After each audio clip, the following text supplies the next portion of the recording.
मैं Narendra Kumar, Agnihotri NM news. Raghavendra Vajpayee पत्रकार दैनिक जागरण का 1.5 महीने हो गए हैं।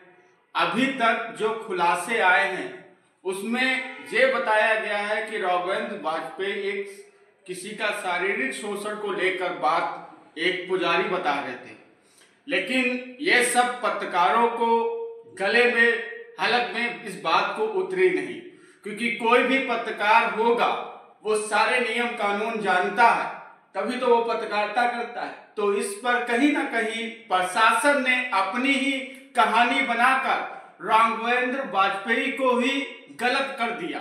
ऐसा यूपी के अंदर देखा गया मोहाली में जो सूचना निकल के आई। लेकिन यहीं पर आपको मैं हमेशा बताया है कि एफजा ग्रुप इस प्रकार आगे बढ़ रहा है। मैं उनका अनुराग सारथी का बहुत धन्यवाद देता हूं कि जिंदगी में पहली बार इतना बड़ा धरना हुआ सीतापुर के अंदर, वो भी अनुराग सारथी जिला अध्यक्ष संदीप शुक्ला ने इतना बड़ा हंगामा खड़ा किया कि पत्रकार की एकता को दिखा कि पत्रकार एकता कैसी होती है। उन्होंने दिखाया कि अगर एक पत्रकार के यहाँ गोली चलेगी तो 50 पत्रकार खड़े होंगे। जे अनुराग सारथी का बहुत धन्यवाद देना चाहिए पत्रकारों को, उन्होंने इस लड़ाई को सीतापुर तक पहुंचा दिया। अब प्रशासन इनकी जो 3 मांग है, एक तो पत्नी को, राघवेंद्र की जो पत्नी है उनको सरकारी की नौकरी दे, दूसरी मांग जो है वो 50 लाख की है। जो व्यक्ति कमाने वाला खत्म हो गया, जो कमा रहा था वो खत्म हो गया, तो घर की दिनचर्या कैसे चलेगी? बच्चे भी बड़े होंगे, उनको भी आगे बढ़ना है, तो एक जॉब सरकारी और 50 लाख रुपया। और पूरी जांच जो है, पूरी राघवेंद्र वाजपेयी का जो कैरेक्टर को एक बताया है शारीरिक, उसको लेकर CBI की जांच मांग रहा परिवार, और हमारे पत्रकार भाई भी चाहते हैं।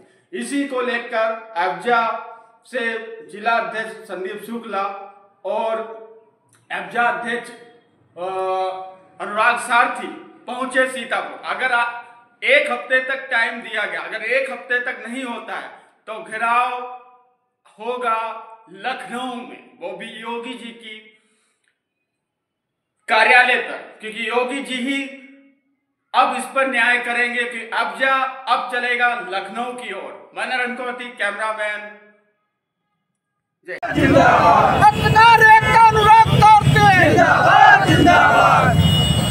नहीं होता, सिर्फ उछलता है, जग मैदान पर नहीं मीडिया पर जारी है। आज तेरी तो कल मेरी बारी है। ये जंग ऐसे ही चली रहेगी जब तक राघवेंद्र के परिवार को न्याय नहीं मिल जाता। पत्रकार एकता, पत्रकार एकता। लगातार देख रहा हूं साथियों, बरेली से, नवाबगंज से, लखीमपुर खीरी से, शाहजहांपुर से, उत्तर प्रदेश के विभिन्न जनपदों से अभी तो पहुंचने का सिलसिला शुरू हुआ है। श्री राघवेंद्र जी को जरा क्षमा करिएगा, हमारे बड़े भाई त्रिपाठी जी को बहुत बहुत मैं शुभकामनाएं देता हूं, और मैं उनको आश्वस्त करता हूं कि जिस प्रकार से उन्होंने इस यज्ञ में जो आहुति डालने का काम किया है, उस आहुति में हम लोग भी प्रहरी की बात या अपनी भूमिका अदा करेंगे।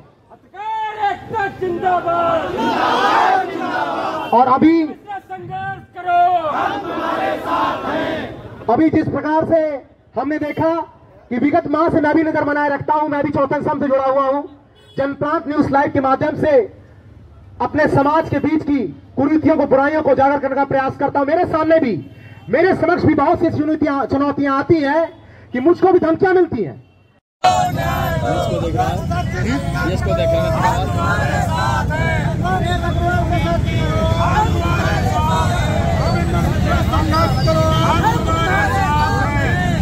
के परिवार को न्याय दो, न्याय दो, के परिवार को न्याय दो, न्याय दो, के परिवार को न्याय दो, न्याय दो।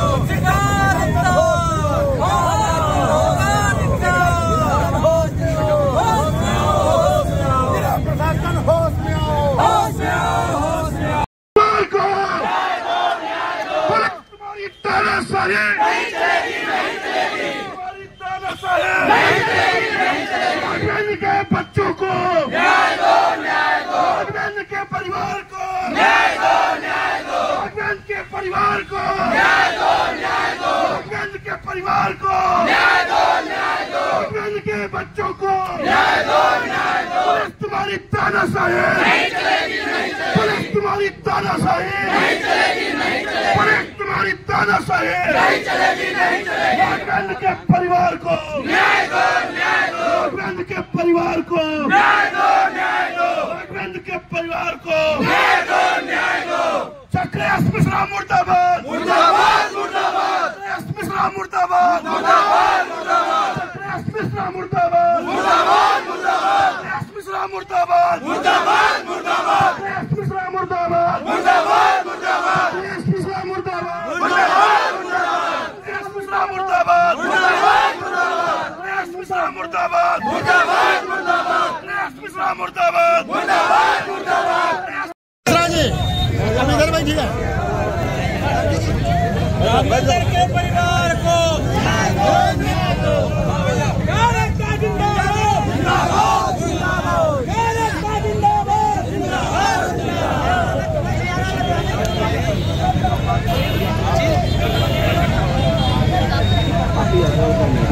पुलिस प्रशासन होश में, पुलिस प्रशासन होश में। राघवेंद्र के परिवार को न्याय दो, न्याय दो। राघवेंद्र के परिवार को न्याय दो, न्याय दो।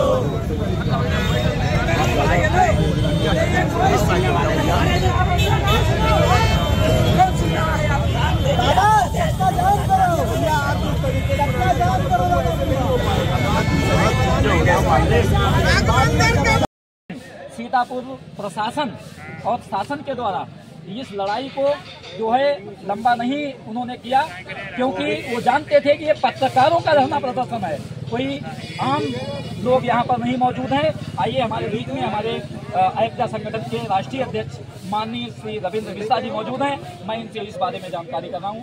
भाई साहब, आप इस मामले में जानकारी देखिए, अपने यहाँ सीतापुर जनपद में जो महुली थाना क्षेत्र है, वहाँ का एक पत्रकार काफ़ी दैनिक जागरण का राघवेंद्र वाजपेयी, उस हत्याकांड की परिस्थितियाँ हम लोग आपको अवगत कराते भी रहे हैं कि उसमें जो पुलिस प्रशासन का रवैया रहा है अभी तक, उससे हम लोग क्षुब्ध थे, परिवार असंतुष्ट था और पूरा पत्रकार मंडल को भी उसकी जांच जो है उसका खुलासा नहीं गले उतर रहा था। सब बातें विचार करने के बाद अपने संगठन में पत्रकार साथियों ने विचार विमर्श करके राघवेंद्र वाजपेयी की जो पत्नी हैं उनकी ये जो मांग थी कि जब घटना अभी सही नहीं सीबीआई जांच हो जी और 50 लाख रुपए सहायता कम से कम मिले परिवार के पालन पोषण में। जी जी बिल्कुल सहायता मिली थी, उनको नौकरी मिले, तो वो अपनी आवाज को ऊंची आवाज नहीं बना पा रही थी। कहने का मतलब परिवार अपनी आवाज को ऊंची नहीं कर पाया, उस आवाज को हमारे संगठन ने ऊंचा किया। तो फिर संगठन ने साथ दिया, मदद किया और लग गया साथ में। और आज सभी साथियों ने मिल करके जो all India press journalist association है APJA ने नेतृत्व किया, लेकिन APJA ने जो ये आयोजन किया है वो हमारे जो किसान भाई हैं पिंदर सिंह, आप देख सकते हैं साथ में शिव प्रकाश जी हैं।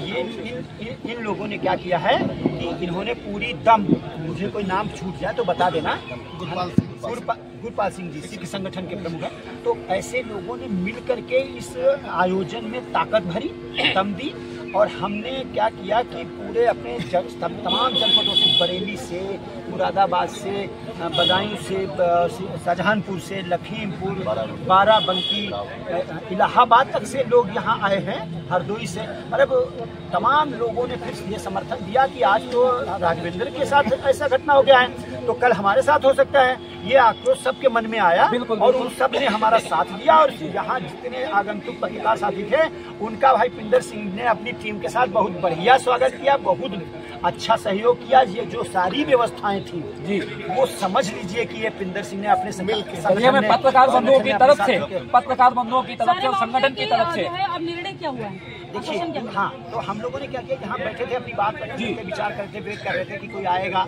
है ना और मेरी बात सुनेगा। तो बड़ी मुश्किल से सिटी मजिस्ट्रेट साहब आए पत्नी से उनकी रश्मि वाजपेयी से बात करने लगे, उनको बात करते करते प्रेशर बनाने लगे कि ऐसे कैसे हो सकता है, वैसे कैसे, कानून समझाने लगे। तो मैंने हस्तक्षेप किया, हमने कहा आप बहस मत करिए, उनकी मंशा आप जान गए ना, मंशा जान गए हैं तो आप वैसा करिए, मेरी इनकी ये मांग है, इनकी ये मांग है, इनकी ये मांग है, ज्ञापन में दिया गया है, अभी आप उनसे बहस कर रहे हो, हाँ तो कहीं आप ही बता दीजिए। तो हमने कहा देखिए बात है ना कि चूंकि पुलिस प्रशासन के रवैये से ये साबित हो गया है कि इसमें कहीं ना कहीं पुलिस प्रशासन की मिलीभगत है इसकी हत्याकांड में जी, तो क्या है कि इसकी सीबीआई जांच होनी चाहिए। दूसरी बात यह है कि चूंकि राघवेंद्र की हत्या हो गई तो उसका परिवार तो बेसहारा हो गया, बिल्कुल बेसहारा, ठीक है ना। तो जब बेसहारा हो गया, एक कमाऊ पूछ चला गया, रोटी रोजी का मुश्किल पड़ गया, तो कम से कम शासन प्रशासन के लिए जो निःशुल्क मतलब बिना तनख्वाह करके वो तनख्वाह लिए मीडिया का काम कर रहा था, अच्छा काम कर रहा था, तो फिर आप उसके भरण पोषण के लिए कम से कम 50 लाख रुपए की आर्थिक सहायता दीजिए, ठीक है। उसके बाद क्या है कि ये बात यहाँ तक रही, उसके बाद में जीवन भर, अब जीवन साथी चला गया ना, तो जीवन भर उसको रोटी पानी की प्रोग्रेस की दिक्कत न होने पाए, इसलिए कम से कम उसको एक ठीक से सरकारी नौकरी दी जाए जो उसके योग्य साबित हो, तब जाकर के उसका भला हो पाएगा। जो घटना घट गई वो तो पूरी नहीं होगी, लेकिन कुछ राहत जरूर मिल जाएगी, ये राहत हमने मांगी। तो उन्होंने कहा ये सब नहीं हो सकता, नहीं हो सकता, अरे फालतू की ये तो बेकार की मांग है, ये तो हो ही नहीं सकता, और उठ के चल दिए। तो हम सारे पत्रकारों में रोष आ गया, आक्रोश आ गया कि ये कैसी बात करता है, सिटी मजिस्ट्रेट है, पता नहीं कैसा है, पढ़ा लिखा है कि अनपढ़ है। तो सबको आक्रोश आ गया, सबने कहा कि सर ऐसे नहीं काम चलेगा। तुरंत सब के सब साथी चल पड़े और फिर हम जाके लालबाग चौराहे पर बैठ गए और उन्हें लगा कि आज तमाम जुलूस लग रहे हैं, ये हो रहा सब इनका साथ देने लगेंगे, है ना, तो लेने के देने पड़ जाएंगे। आखिर में सारे लोगों ने मैनेज कर किया, प्रयास किया कि चलो एक प्रतिनिधि मंडल 4, 6, 8 लोगों का ले लीजिए और कप्तान साहब से मिल लीजिए। कप्तान साहब स्वागत कर रहे हैं, बैठे हैं, वेट कर रहे हैं। तो हमने कहा ना, पत्रकार साथी हमारे तमाम जनपदों से आए हुए हैं, डीजल पानी पेट्रोल फूंक करके, किसी की बारात है वो छोड़ करके, किसी घर में बीमारी वो छोड़ करके अपने पत्रकार साथी के लिए आए हैं, और हम जाकर के वहाँ जाके एसी में बैठ करके एक चाय पी के चले आएंगे, तो ये तो न्याय के बजाय अन्याय हो गया। बिल्कुल। तो पत्रकार के साथ हम न्याय करने आए हैं, अतः अगर डीएम साहब या कप्तान साहब जब यहाँ आएंगे तभी बात बनेगी। तो पहले तो पता लगा नहीं आएंगे, तो हमने जब जिद कर ली, सारथी जी ने स्पष्ट मना कर दिया कि नहीं वो संभव ही नहीं है, तब जाकर के कप्तान साहब ने मुझसे बात करी, पहले ऐसे ही मनाने का प्रयास किया, जब हम नहीं माने तब उन्होंने कहा अच्छा ठीक है हम आ रहे हैं, आप 1 मिनट वेट करिए। तो खैर वो फटाफट आए और उन्होंने कहा कि देखिए आप चूंकि जीनियस पत्रकार हैं, आप बताइए कि हमारे कप्तान पुलिस प्रशासन के जो एसपी होता है उसके हाथ में क्या होता है, आप बताइए वो मैं कर दूँ, ठीक है, अच्छा आदमी थे जी। तो हमने बताया उनको कि देखिए आप क्या करिए कि मैं आपको अपनी मांगों का एक ज्ञापन दे देता हूँ, उन ज्ञापन पर आप चूंकि कुछ और नहीं कर सकते तो डीएम साहब को कहिएगा, आप और वो लोग करके परसू करिए, आगे भेजिए उच्च स्तर पर, मुझे बताइए कि कहाँ पहुँचा है पत्र, मैं जाके लखनऊ स्तर पर परसू करूँगा, मेहनत करूँगा, और जो मांगे हमने रखी है उनको मनवाने के लिए हम पूरी अंतिम क्षण तक, अंतिम सांस तक लड़ाई करेंगे। मतलब उन्होंने अपना पूरा आश्वासन दिया है और उसको जो है आगे के लिए जो है फिर हम लोग तैयार रहेंगे। हम सुबह से पुलिस प्रशासन के खिलाफ हल्ला बोल रहे हैं जी, लेकिन कप्तान साहब के से मिलने के बाद मैं ये जरूर कहूँगा कि कप्तान वास्तव में ऐसा होना चाहिए, बिल्कुल अग्रवाल जैसा, वास्तव में स्वभाव बढ़िया, तरीका बढ़िया, सिस्टम बढ़िया, कोई ईगो नहीं है। तो मुझे लगता है कि शायद सीतापुर डिस्ट्रिक्ट में कुछ सुधार हो जाए। ठीक है, अच्छा अब मैं जो है साथी से कुछ बात करना चाहूँगा।